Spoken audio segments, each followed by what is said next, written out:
welcome to this episode of Quick Tips, in which we're going to go over the final scale that you play in the famous Concierto de Aranjuez. This happens at the end of the third movement, where we triumphantly arrive back to D major, which is where we started at in the beginning of the piece. And what I want to show here is many different ways to finger this same scale. So we're going to look at it different ways to finger it with the fretboard hand, different approaches with the plucking hand, and kind of look at the advantages of playing it differently.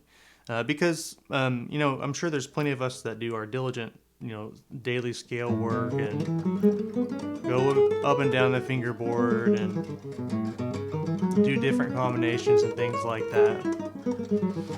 And that's very beneficial, but I think it's a whole different thing to actually study like a living, breathing scale from a piece of music, something that's there for musical reasons, and learning how to handle that, trying to decide what kind of approach that you want to take, the easiest way to play it, things like that.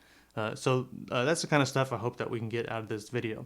So what I'm going to do is show you several different ways to play the scale, and then kind of talk about the approach that's going on, the advantages, maybe some of the challenges, and so that way you can work these on your own, whether it's this passage or a different scale from a different piece, or maybe your own scale that you come up with yourself, so that you can decide what your options are and how to work a bunch of different techniques with just one scale passage.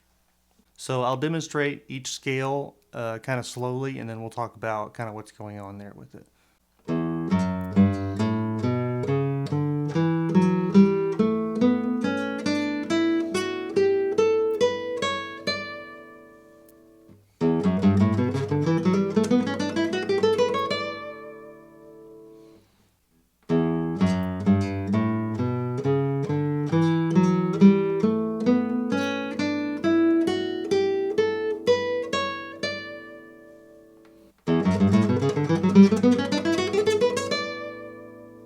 So this first fingering comes with two variations, because this is going to utilize the box fretboard hand position. And by box, I just mean we have 4 fingers here, and so we make a 4 fret box. And whatever fret you need to play, you just use that finger. Of course, you can't span the whole length of the fingerboard, so if you need to do something in a different position, you just shift. So if we are going to make a box here, we just find this fingering based on the fact of where the box can be.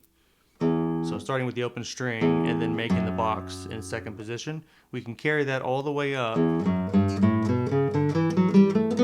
until we have to shift. And there's 2 places we can do this shift if we want to keep the integrity of the box and not break it.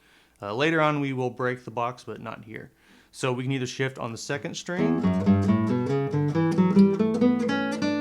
here, and then continue the box. Now we're up in 7th position. Or we can do the other variation and shift on the first string. So we're going to go all the way across the 6 strings, and then shift on the first string to move the box up to 7th position. So depending on how much you like the feeling of the box, is a pretty personal thing. I do a lot of work in the box, inside the box, and then it helps me feel when it's a good time to break it and do something else, whether it's like this or a little micro shift or something like that. Those things can really come in handy. But if you really are a strong believer in the box, you like how that feels, then this fingering might be for you.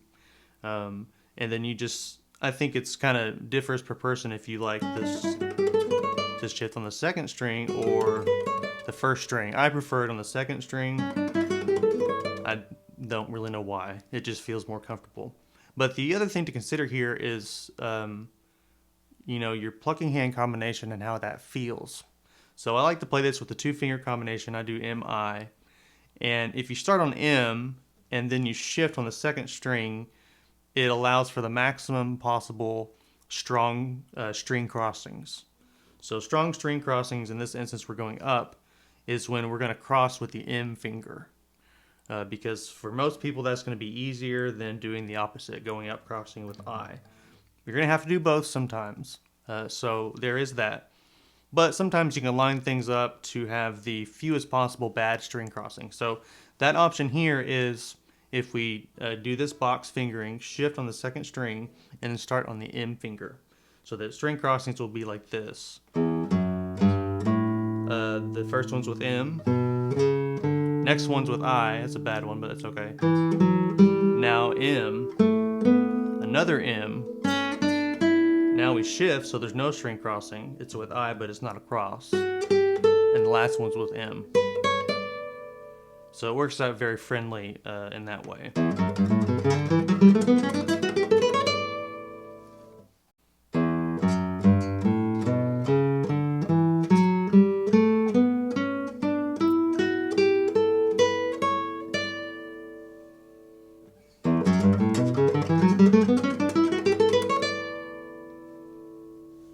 So this is the Pepe pattern because this is the fingering that I saw the great Pepe Romero use, and he has a video where he explains his fingering here.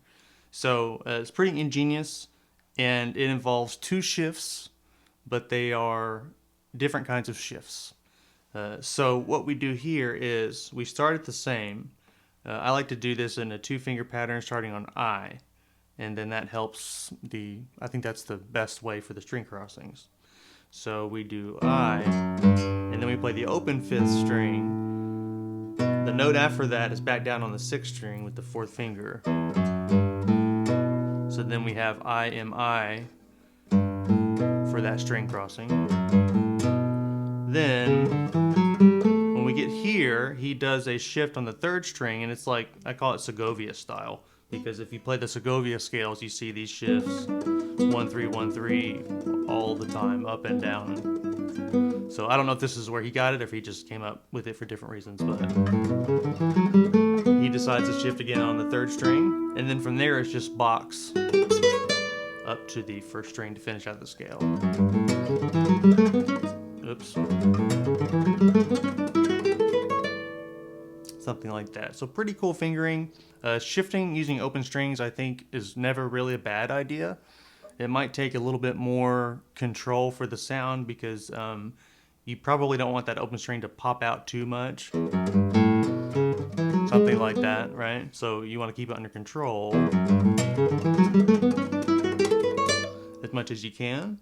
And then, of course, he's shifting on the third string. And what I haven't mentioned yet is when you shift, you probably want to shift on the treble strings because you're not going to get squeaky weekies. If you shift on these, you're probably going to get squeaky weekies, or you'll have to work to avoid them. So that's probably why, I wouldn't do something like shift here.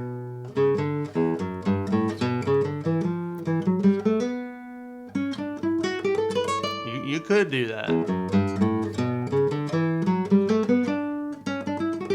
Something like that, but then you'd be, having to fight the squeaks on the bass string on that aspect. So all the shifts you're going to see here either involve open strings or shifts on the treble strings, so that you don't have to worry about that. But very cool fingering here by Pepe, and no one's probably played this scale more times than Pepe, so he definitely knows what he's doing.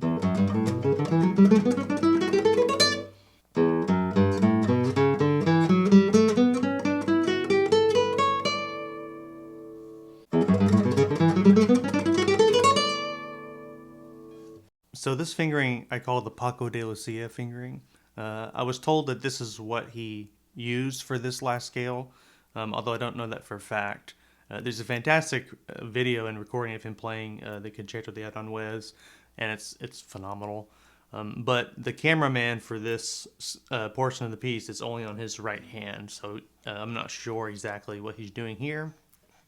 But I think this is a really good way to handle the shifts. In this pattern, we're going to handle both of the shifts. There's two shifts, but we're going to handle them by going from 1 to 1, and it's going to be a 2-fret jump. And for some reason, in my hands, it seems less likely to squeak. Remember earlier I said, maybe don't shift on the bass strings. Well, we're going to do one of those. But I think it works out pretty well. For some reason, the first finger, it seems like you can maybe get away with the shift, with the squeaky type movements, maybe a little bit more. And then I also play this with 2-finger plucking hand pattern. And if you start on M, I think the string crossings line up really nicely. So we start on M. The first one is an M string crossing, so we go to 1. Now we're going to do this shift up 2 frets. Then another M string crossing to the 4th string. This is an I string crossing, but that's okay. We can deal with it. This is another 1-to-1 shift. Now we're going to finish it out kind of, outside of the box. So if we've been coming at this like in the box pattern, first finger never goes outside the box. But in this pattern, it's like kind of like an angled box. But I think it's very friendly. It feels pretty nice in my hand. I don't feel like it's a difficult movement. In fact, I kind of like it better than maybe doing a big shift. And one of my favorite things about this fingering is that there's no big shifts. I'd rather do a couple of little shifts than a big shift myself. And it just kind of feels like you're just kind of rolling right up to it.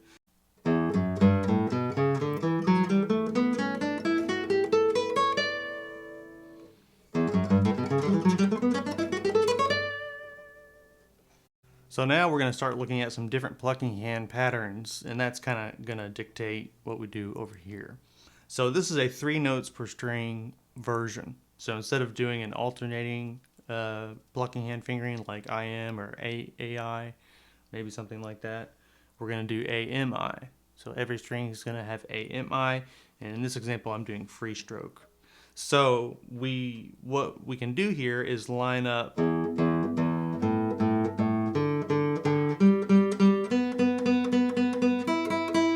3 notes per string here, so we can just go AMI across the strings. So we just changed the pattern so that there are 3 notes per string. That means we're going to utilize the open strings instead of the exclusively closed box fingering here. So it works out like this: AMI, AMI, AMI, AMI. Now we have the end of the same patterning from the box fingering. AMI, shift, AMI, AMI. Or you can do the other variation where you shift on the first string. AMI, AMI, AMI, AMI, and then shift. So you can also take advantage of that variation if you like the shift on the first string. But 3 notes per string, some people really like that. I happen to be one of them. It's something I utilize from time to time. And you can apply it to most any scale. All you have to do is figure out how it's going to match. So you could do other things like you could play like the box pattern and start on I and then do I, AMI. Now you have AMI, AMI. Now maybe MI, AMI, AMI, AMI. So you could do it like that. Or you could do P at the beginning. P, AMI, AMI, AMI, AMI, AMI, AMI, AMI. Something like that. So there are ways around it even if you don't have 3 notes per string. But when you can line up 3 notes per string with the AMI, it's pretty friendly.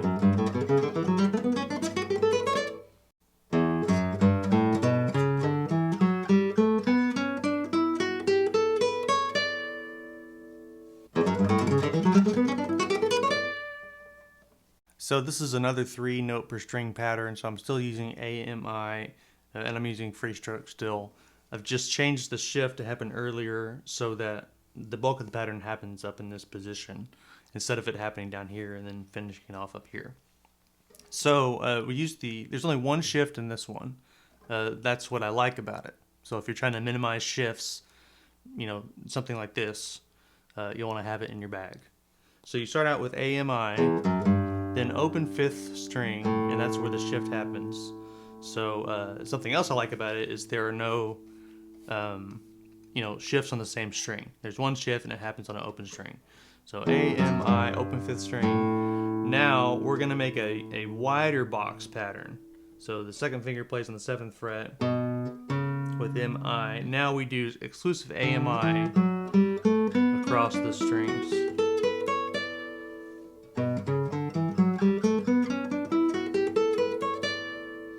And for AMI, you know, an extension of this pattern would be something like this.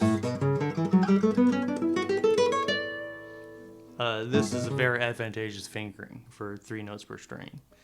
So we just have to get into that pattern, really, is the only challenge here. So we have to shift on the open string. A plays the 5th string, and then M plays the 6th string, so it's a pretty friendly string crossing, you know, not too big of a deal. And then you're kind of home free from there. This pattern to me feels like the most unified thing. Like it feels like one thing the most. I still am faced with the challenge of, you know, AMI sounding kind of obviously like 3 notes at a time. But, you know, honestly, I don't think that's a complete end of the world. Another way that you can finger it is you can start out with MIP and then one more MIP and then AMI the rest of the way. That's another way that I've played it. You know, I think that's even more challenging sound-wise because now you have to make thumb fit in as well. But at least functional-wise, I think that feels very good.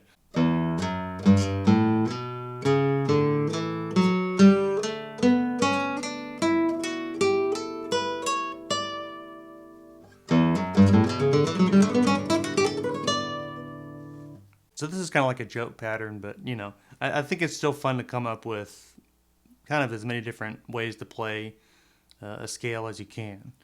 And I like to work the thumb, and I like to work it in unusual ways, and I like to work it in ways that you can take advantage of. So here, if you do just back and forth with thumb, like mini Elzapua, I guess, when you go down on the 6th string, your next note is down on the 5th string, so that's pretty advantageous for string crossings. And then if you do the same thing, we're kind of utilizing the 3 note per string finger pattern here with the fretboard hand to use all the open strings. And also if you use this joke pattern with the thumb, it sets up good string crossings, and then you can do the shift wherever you want, and it ends on a downstroke. So, you know, I don't think I would ever use this in a performance of this piece, you know, but I think it is fun to play and fun to practice. And then, you know, that's all the patterns really that I have for you. But I wanted to point out at the end that you can also like combine patterns. So for instance, another pattern I really like to play the scale with is starting out with the Pepe pattern, but then ending with that Paco de Lucia, what I'm calling the Paco de Lucia pattern, with the 1-1 shift. I love the way that works.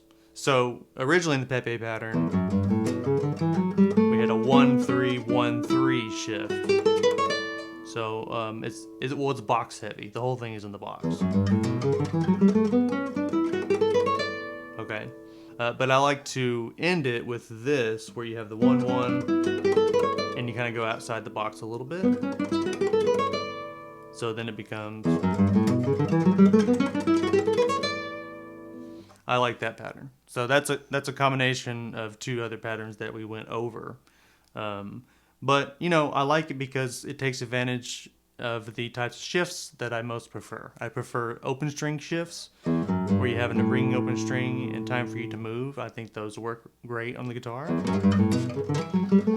And then the 1-1 shift, to me, you know, it's very basic, but especially on the treble strings, I think it works great. And I would rather do this than this. So if I were going to play this pattern, I would make that tiny change to it. And then I would try to play it that way. So just to show, you can combine these types of patterns too. and there's probably no end to the number of formulas that you can come up with. But like I mentioned earlier, I think a strength about taking a scale passes from a piece of music and seeing how many different ways you can play it is you can really pin down the advantages that you want. You can understand the things that you prefer, because at the end of the day, this is a musical line, and you want it to sound as such. And you want it to sound as such in the easiest way that it can. So if you like single string shifts, if you like open string shifts, if you like no shifts and wider boxes, whatever. You can do whatever pattern that you feel like helps you, bring out the music the best.